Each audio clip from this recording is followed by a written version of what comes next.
What's up, everyone? How are you guys doing? In this game, we have Corvinus1 as our green Byzantine player spawning on the west side of Cliffside. On the east side of Cliffside, we have DivineDFP as our blue English player. And yes, you are getting 3 Corvinus games in a row. I'm not sure in what order these games are going to be uploaded in, but after one of the games, you're going to understand why there's 3 Corvinus games in a row being uploaded. This one in particular is because he is playing as the Byzantines. And I really want to see what he's able to do as a high-level Byzantine player. Already, I kind of like what he's doing. Going for, of course, he's going to be going for this the first cistern. I like the placement of it already. With that production, or excuse me, with the gather rate, it's still gonna be technically slower, obviously, than going for sheep, but he is getting that. It doesn't make it all the way quite yet.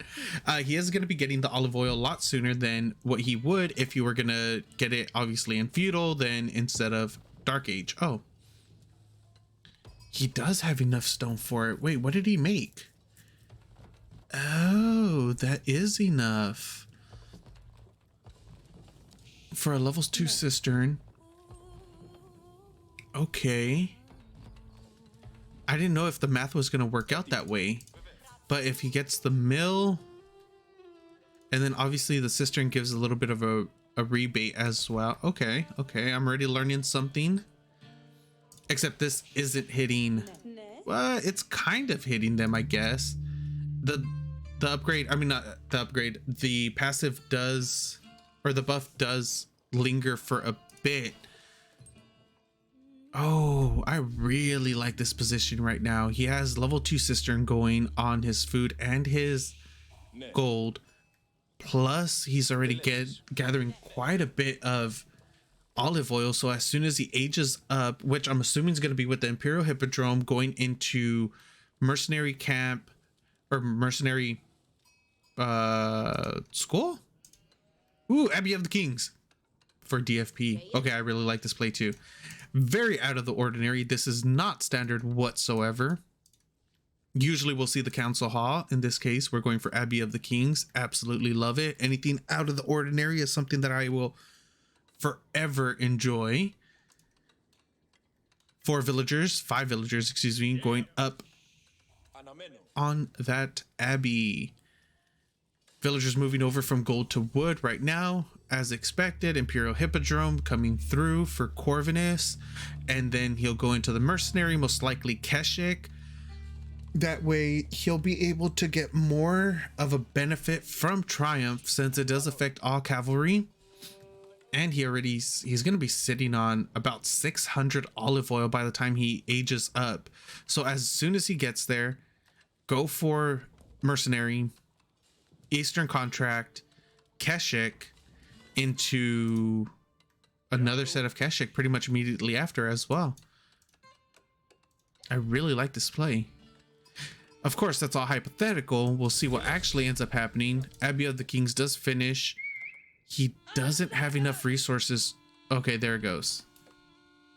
A little bit of a delay, really, because the the king wasn't queued up, but the gold and the resources were already taken, and then a couple seconds after, we see that it's in production. Imperial Hippodrome will be finishing up shortly. I'm really interested to see what contract he goes though, or if he's even going to go for an immediate 600. Why is he stopping at 600? Most curious. Okay, we don't have enough resource, or he doesn't have enough resources yet. There is the mercenary house, as expected. Not enough resources yet for the horseman. He's sitting on 10 villagers with 10 villagers on food, 7 on wood. Actually, should be more than 7. Okay, I'm very, very intrigued by what is going on here from both players. First horseman is on. Okay, so he's going for the western contract, going into the longbows instead. Second TC will be coming up for our English player. And a lot of villagers, 12 on food, 10 on wood, 4 Corvinus, none on gold or stone. And for some reason, he stopped at 600. Okay, so he stopped at 600, 100 for the contract, and then the 500 for the longbow themselves. So he is going to be attempting to apply some pressure with horseman longbow. This is something that we saw before the nerf happened. This was basically the standard style of Byzantine. This is what was considered the norm. But we have a king out. The king is going to be able to soak up quite a bit of damage. I'd like to see a buff on the king, in all honesty.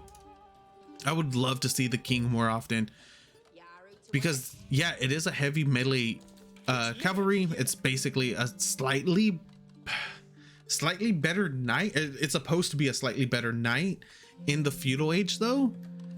But when royal knights are in this game, and they are a lot better than the king, like I'd expect the king to be able to do something against them. Nice little engagement right there. A nice little attempted harass, pulls off a lot of villagers, idles 10 of them total.